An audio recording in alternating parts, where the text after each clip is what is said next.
This is a Case International 7150 combine.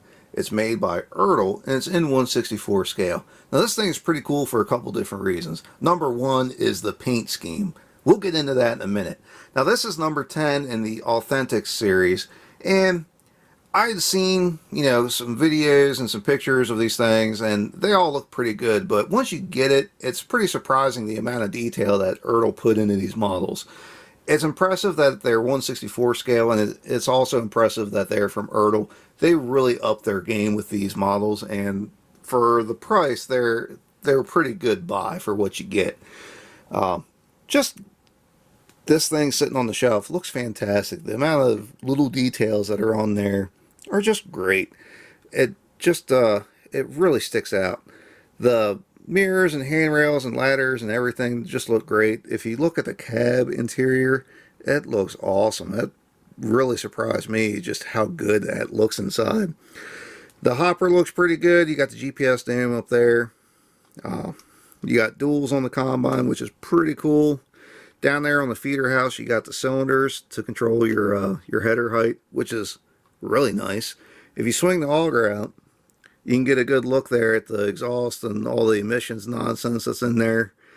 Also, what is cool is the little access ladder folds down so you can climb up in there and shake your head. You got a hitch on the back. The rear axle does steer, which is really pretty nice. The paint looks great. The decals look great. Like I said, this thing just really looks fantastic sitting on the shelf. It really does. See, it's number 10 there. The headers are, well, one of them is pretty cool. The grain header is really nice. I think it's a good size for it. But the corn head just seems kind of small, honestly. I mean, it's an 8-row header. You can certainly run an 8-row on these combines, but the header is barely wider than the tires. That just seems kind of odd, but it's still decent. So the reason why this combine looks the way it does is because of this guy right here. This is an International Harvester 1460 combine. Now this was first put out in 1977. International had been making combines for about 30 years prior to this, but they had the idea for the axial flow threshing system, grain system, whatever you want to call it, in the mid-50s, and it took them about 20 years to actually get it right. But when they finally did put it in the machine, they really nailed it. These combines were borderline superior to anything else that was on the market at the time, and they weren't perfect, but nothing ever is, but they were excellent in so many different types of conditions. It was really pretty impressive. Now, that was 1977. So in 2017, to sort of honor the 40-year production of the axial flow combine system, Case decided to do one of the brand new combines in the old International colors. That's why this looks the way it does, because it's meant to match the original 1460, 1480s combines. And it's really cool. I love it when companies do this type of thing. I think it looks great. I think it says a lot about just them respecting their history and their heritage and understanding, what men put out before them to get where they are. And that's really cool.